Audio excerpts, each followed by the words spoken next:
Welcome to the Starborn Parenting Podcast. We are so glad that you're here. Madeline, I have something to tell you, and that is I had an amazing lunch today with my grandkids. We only had one instance of having to say quiet voice and two instances of toys being thrown underneath the table. Otherwise, the kids ate food, and it was just a delightful lunch. That sounds amazing, especially because I know that they are young. So that's even more amazing that you could get was it 4 and a 2-year-old? So Yes, well it's behaved? Yes. proud grandparenting moment. I can't take credit for it, but it was delightful. That's amazing. Ours, it was Easter today. And so we went to church, and my older daughter, my 2-year-old, she was a bundle of energy. We had to do many instances of quiet feet, quiet body, sitting still, and but then, service ended. She could run around. It was fine. And I was telling my husband that we need to sign her cross country. I don't think they have cross country for 2-year-olds, but someone should start that because I think it would be well attended. Absolutely. We could make that inside. We could have little logs and they could be plastic. It'd be incredible. Yeah. Someone please set this up. All right. So, Rick, what are we talking about today? Well, we're going to talk about some behavior science. And I thought maybe you and I could start off with some stories to let people know how important this is. Yeah.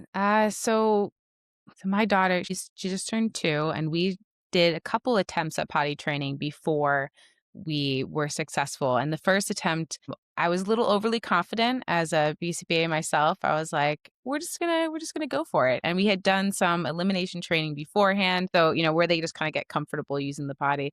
But anyway, so we kind of just dove in one weekend, and we were gonna do like a 3-day intensive thing. And we knew that she was really into stickers recently, so I just got a bunch of stickers, and we were gonna use these sticker charts. And it just failed, like 100% failed. I think we had like one successful urination, no bowels successful. It was terrible. I just remember her standing in the living room. I was like, Lucy, it's time to go, we have to go to the potty. And she just stared at me as she was peeing on the floor because she was currently playing with Legos and she didn't want to move and go to the bathroom. And I was like, okay, that's it. Back to the drawing board. I can just imagine that. That is a funny story, even though I'm sure it wasn't funny at the time that it was happening to you.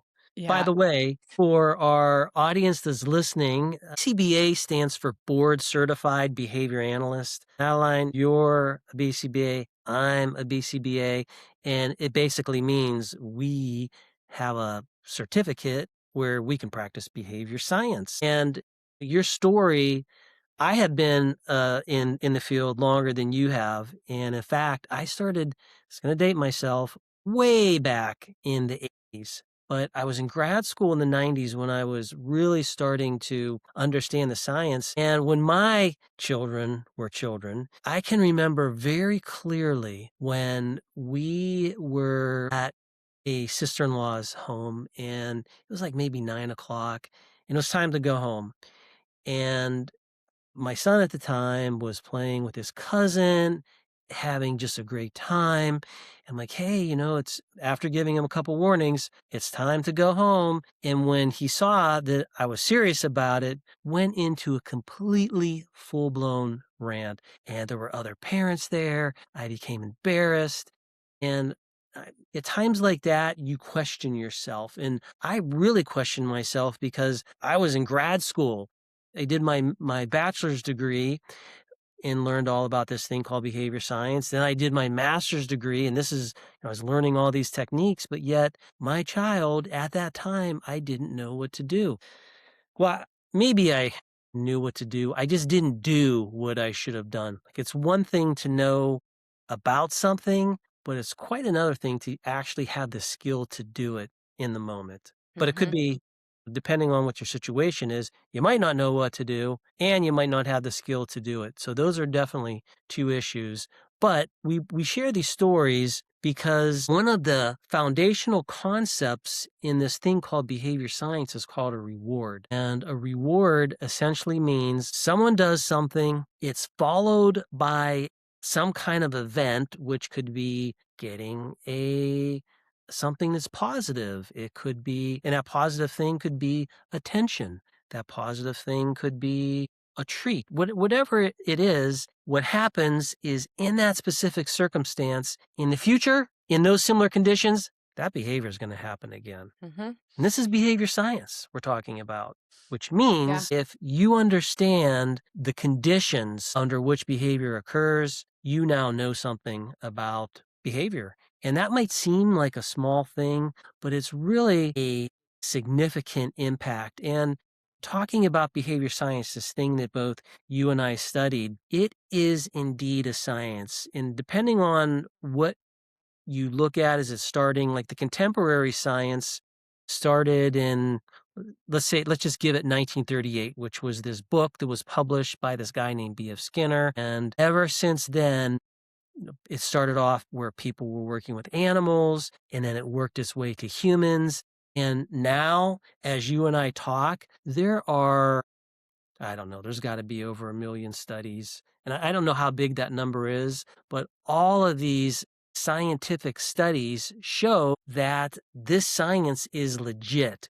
And if you understand this science, and again, you don't need to be a PhD like you and I are, if you understand the basics of it and you practice it, you can use this for good. Yeah, for sure. And we're talking about the rewards, and I always had to remind myself that we use these words like reward, and you hear about them in like pop culture and online on social media, but it's not. People will call things a reward that isn't actually a reward. And I've seen this a lot, especially in the potty training where young kids, these like sticker charts or, this particular toy or do this activity or something. But it really isn't, unless that so after the reward is given, if the behavior does not increase or decrease as you would like it to do, then it's not actually a reward at all. And like so the behavior we have to see it as increase. And that's what happened with the stickers is that although my daughter really likes stickers, this was something that I know she enjoyed, it wasn't a reinforcing item because the behavior can she was still peeing on the floor. She wasn't urinating in the potty, which is what we were going for. Yeah. It's such wisdom right there. Just this today, when I shared that story with you, we were out at lunch. Drew, the 4-year-old, had stickers. She was taking them off. She was putting on it, just completely enthralled by that sticker book. Rowan, the 2-year-old, could care less about stickers. So if you think that you see and you make the jump that, oh, stickers are rewards. No, just because something works for one person doesn't gonna mean it's gonna work for someone else. And that's just a lesson that when you think about rewards, you just have to really understand that deeply, that every single person has their own specific rewards, and you just can't generalize to everybody based on an individual. Yeah, and also, like, the availability of that quote unquote reward. Like, my daughter was she did really like stickers, but we were kind of holding them specifically for potty training, so she wasn't getting stickers for just anything.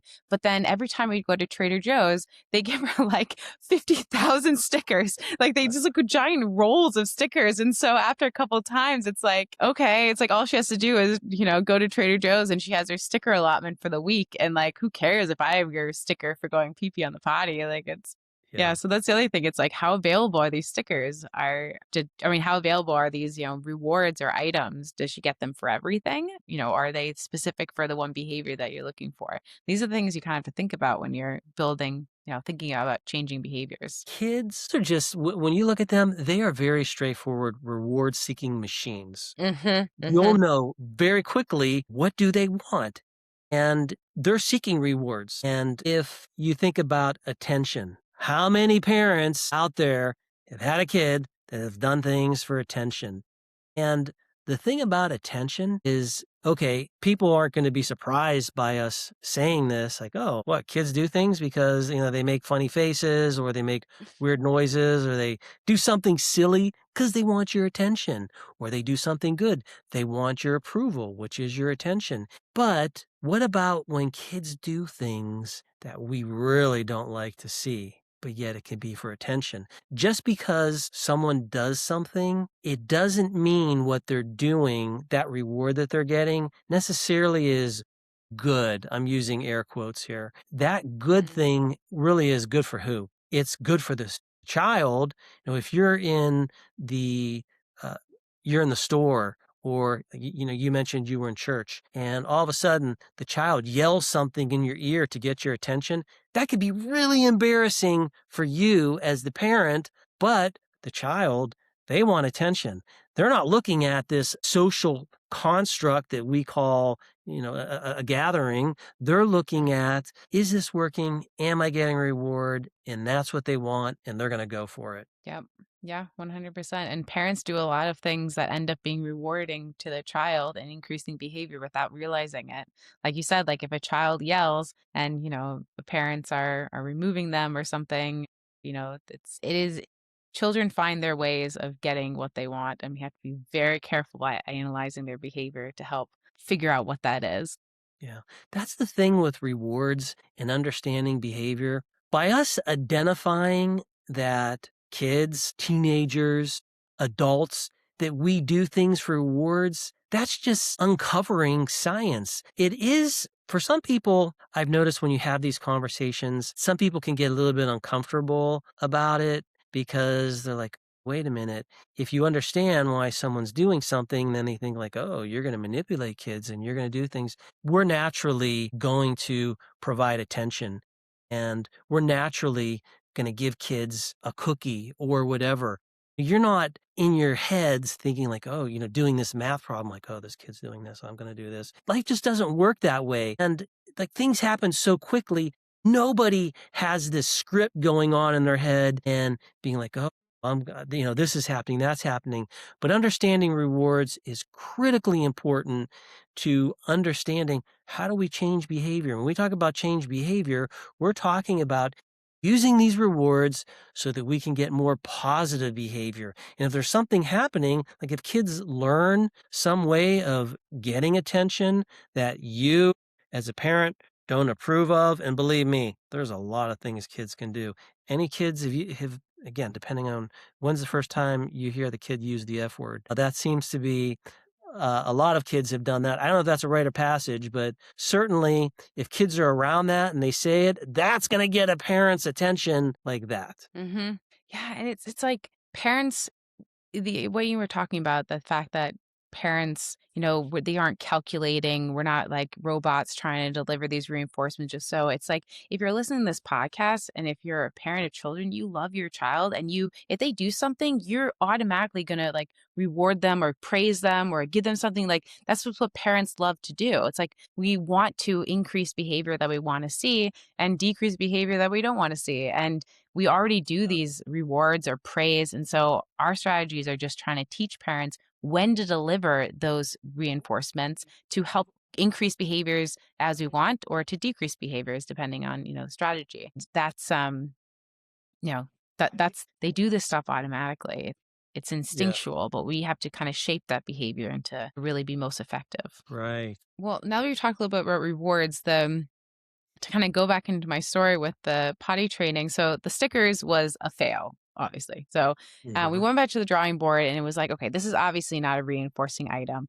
Um, I had to explain to my husband, my poor husband he's in like behavior analysis 101. So he's always in like training mode and I'm teaching him what he wants. He's in physics, so I get it both ways. I'm in physics 101. But so he's in behavior 101. I was telling him about rewards and like, okay, we need to get a better strategy here. So I went to the store and I had gotten a bunch of juices and stuff for her to kind of like increase her water intake. And then I also just got a bunch of like kind of neat snacks. Like we are not a snacking house. We don't eat a bunch of like, we don't have like this typical kid snacks around.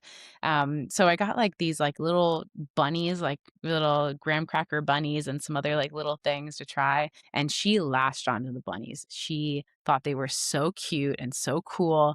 And she likes the word bunny because she can say it. And so the whole experience about bunnies, bunnies, pee pee bunnies. And it worked. And she was potty trained in like 48 hours. And that was it. It was just like, we needed a good reinforcer. We got the reinforcer. She gets one bunny for pee pees, two bunnies for poops. And like, she gets extra bunnies for like, if she chooses to go herself. And like, yeah. So we just need the right reinforcer.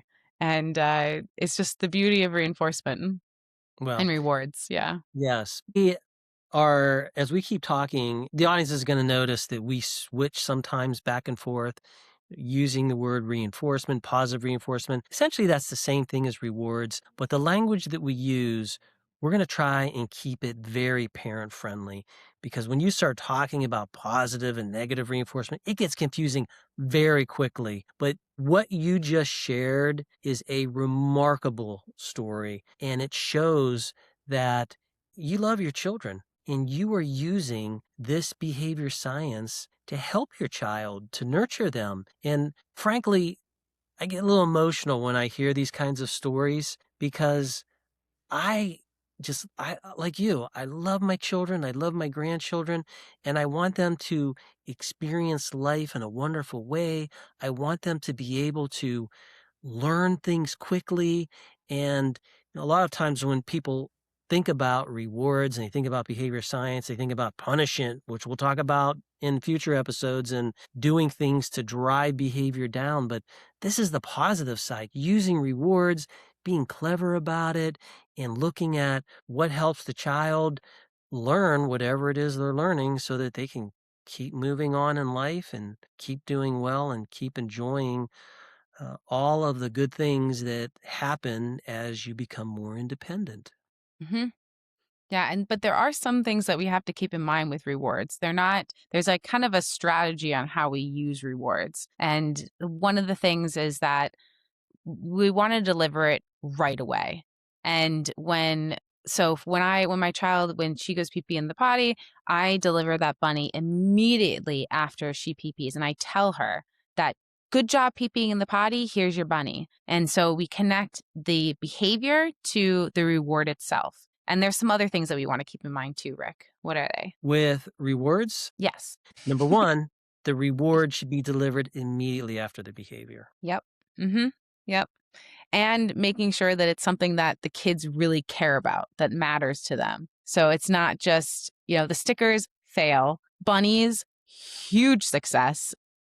The word, the item, they're cute. She gets to run around going bunny, bunny, bunny, bunny. Like those are all just very, very things that she enjoys doing. Yeah. If you can follow those two characteristics of delivering rewards, understanding that it's hyper personalized, and that Hmm. if you're going to deliver a reward, you do it immediately after the behavior, not 10 seconds, not an hour later, because kids won't connect that together. And that's just what we found in behavior science.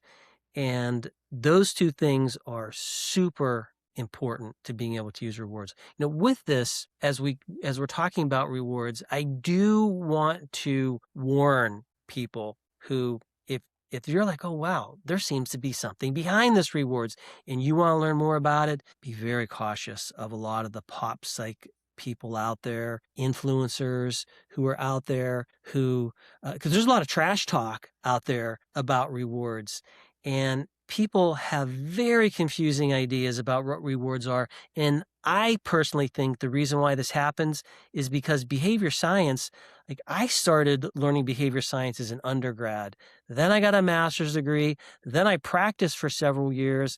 Then I went back and got my PhD. Then I've been teaching for a number of years. And even at this time in my career, there's still so much more to learn. And when I look at this huge science, I can see how it's very easy to be confused by the concepts, like when we're talking about rewards.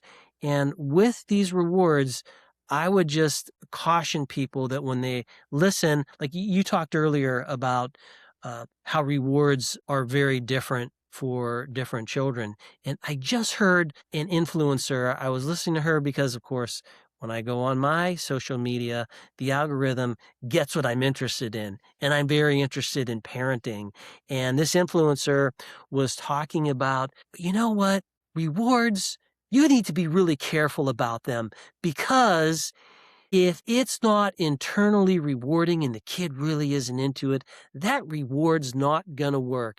I was like, yeah, you're right, it's not gonna work. You're setting up this situation where you're trash talking rewards and you're saying that they don't work because they have to be internally valuable. Every reward has to be valuable for the person. And so it sounds confusing. And if you listen to people that maybe they have a PhD, whatever they are, that there's something that gives them some kind of credibility.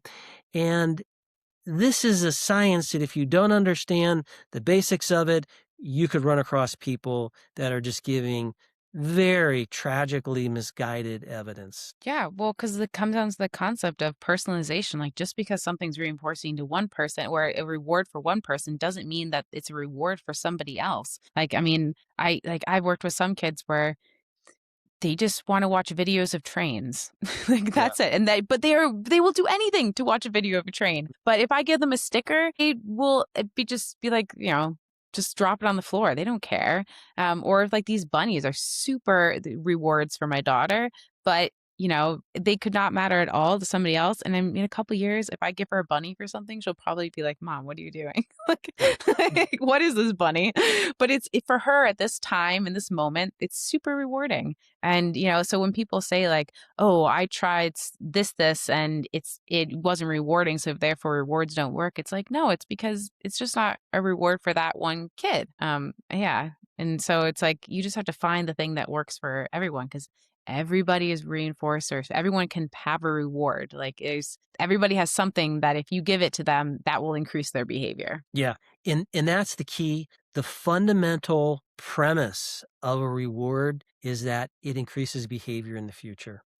Mhm. If you don't have an increase, you don't have a reward. It's just that simple. And that reward doesn't have to make sense to you. You might have a scrap piece of paper that you think like, who would want this? But if a kid loves to rip it up, that becomes a reward. Or maybe they crumple it up, or maybe they like listening or feeling the texture. Whatever the issue is, that can be a reward. There's all kinds of things that can be a reward. And if you deliver this event, if this event happens after the behavior and it goes up in the future, that is textbook reward. And that's what the science says. And getting back to warning people about these pop psychology folks who are out there spreading misinformation. Another person that I heard was talking about rewards and equating them to bribes. Mm, We don't want to be bribing our kids. And mm-mm. selling, hey, we're going to do this thing and we want you to bribe your kids to do behavior. Nobody's going to listen to that. Nobody wants that. But there are some fundamental misunderstandings between what a bribe does and what a reward does. And the key, here's one key, there's several keys. If you have a reward, it follows the behavior. When does a bribe happen? Before. Before the behavior. It's prepayment. Hey, if you stop yelling, I'm going to give you a cookie, right? This isn't that rate alone. You can understand that a bribe is often going to be used before the behavior. And like oftentimes you see this a lot when, at least with parents, where some misbehavior is occurring and the parents at the end of their rope, like, hey, if you just stop doing this, I'll give you this. That's a bribe. That is not a reward. And this influencer that was going around, again, trash talking rewards, if I could have yelled through my phone as I was watching this so the person could hear me saying, not a reward, I would have done that. It can be a little confusing though too because if I tell my daughter, time to go pee pee, and then you get a bunny, it sounds kind of like a bribe, but the difference is that you set it up beforehand. Like the kid knows that the behavior occurs and then you get the item. It's not like she's having a tantrum in the middle of the grocery store, and I'm like, "Please stop having a tantrum, like, please stop, I'll give you bunnies, like, please stop," Right. Right. then that means the behavior is occurring, and then I am giving it because of the behavior. And then do you know what's gonna happen in the future is that, the child's gonna have more tantrums and to get more bunnies, like, so it can be kinda confusing, these like, the difference between a bribe and a reward. Yeah. You also are talking about something that we're going to address in the future, which is called the Premack principle. That if then you can use language and you can set things up to help someone understand the relationship between doing a behavior and receiving a reward, which is completely different from a bribe.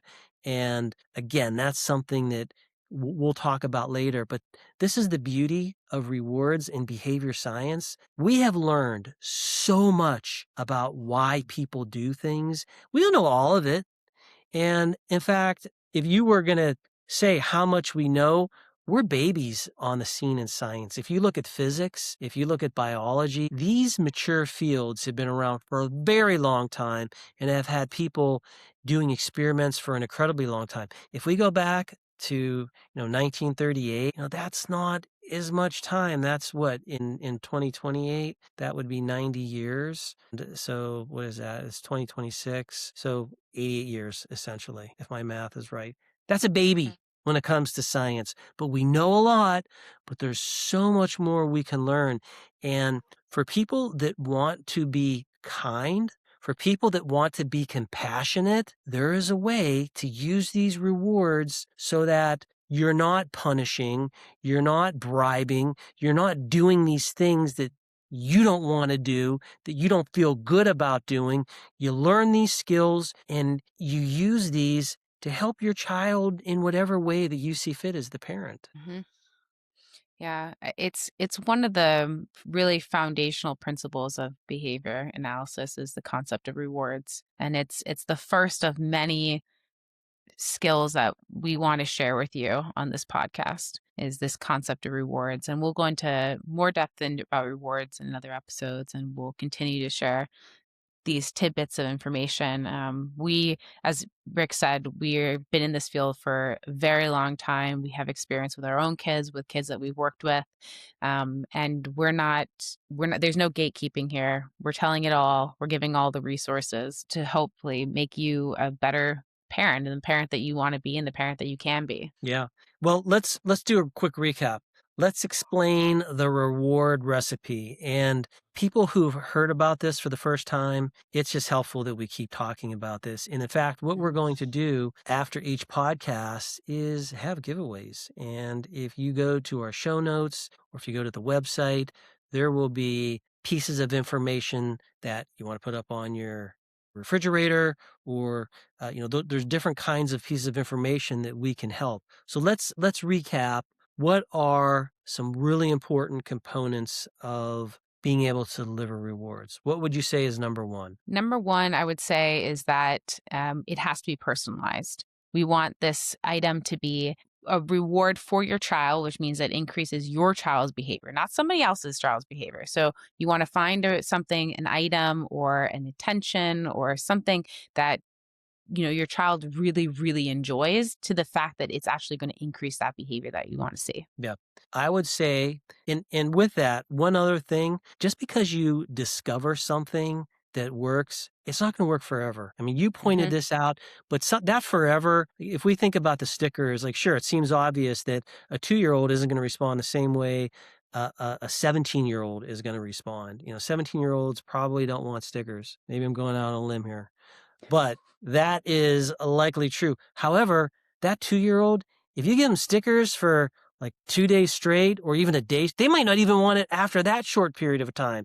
Yeah. These rewards, their preferences can switch very quickly. Also, you can sometimes go back to that preference. It doesn't mean if they get sick of something, they go back, but this is the nature of rewards and understanding that kids are reward seeking machines. This can help you if you start cataloging this and, there's all sorts of different ways that we can look at understanding what the reward is. Let me give a second on the list, which is timing.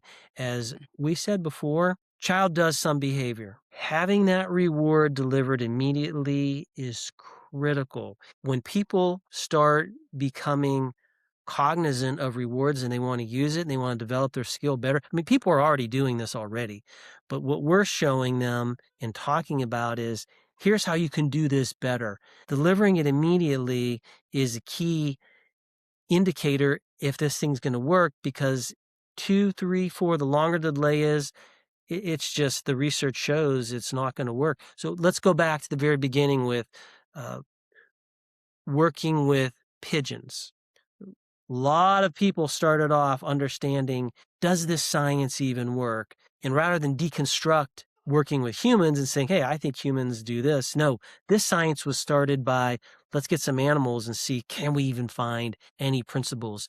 And with these pigeons, if a pigeon pecks something, because pigeons peck a lot, if you follow that up with a reward, then you get that pigeon doing a lot of pecks. You get that pigeon pecking different colors. You get the pigeon doing all kinds of things, spinning around in circles. But imagine you have a pigeon, you're doing the science, the pigeon pecks, you wait for 5 seconds. You think the pigeon, if you deliver that reward, is going to draw the connection between the behavior and the reward? And again, the pigeon doesn't have to think about this. The pigeon doesn't have to say, oh, I did this behavior, I had a reward. It's the same thing with children. They don't need to understand a connection. I mean, they could make the connection. I'm not saying that that's bad, but to deliver a reward correctly, you want to make sure that that's done immediately. Mm-hmm. Yeah. I mean, if my daughter went to the potty on the toilet and then my husband came home 6 hours later and then gave her a bunny, I I don't really think that's going to increase the chance of her peeing again. Yeah. Another component that I would bring up is the size of the reward. Mm-hmm. This is understanding part of this, not just the science, but also the art of delivering reinforcement. So We potty could go, training, yeah. I'm it's sorry, we good. could go into a whole episode on picking the right fit. Actually, that might actually be a good idea because that's there, like you said, there's an art in this. Yeah. Well, just to wrap that thought up, if a child does something, like let's say that they throw the towel after the bathroom into a hamper. If you're like, hey, here's $100, that size of the reward is not matching that behavior. Now, maybe you've been working on something that's a really hard skill and the child's been working at it for like a month. And okay, I could see if you're working with someone who maybe is older and it's a social skill and they've been incredibly shy and you've worked all of this time and far out there's this big jackpot reward. Again, the size of the reward has to match the effort of the task. Hmm. Yeah, and the frequency in which you're doing that. That's the other size thing. It's like if she's gonna be going to the potty, 10 times a day or something, I'm not gonna give her a slice of cake for every single time because it's like these have to be quick, small reinforcements because they're gonna happen often. Yeah. We could go on and keep talking about rewards, but we're starting to approach the end of this podcast. And introducing a reward, knowing that there's rules behind the reward, and knowing that there's way you can get better at this, that's what we're all about.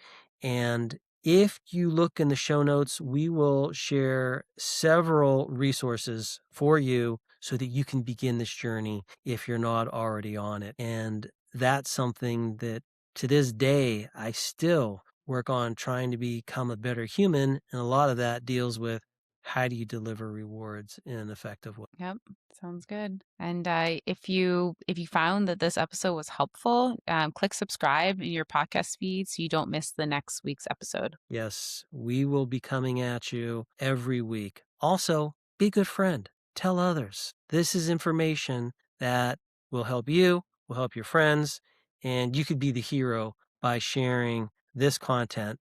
And as people use it, they're going to see, guess what? This stuff works. It's not my opinion. It's not your opinion. This is science. Yep. Yeah. Takes a village to raise children. So let us be part of your village. All right. Well said. Thank you all for joining us as we learn how to use behavior science to build better humans. See you next time.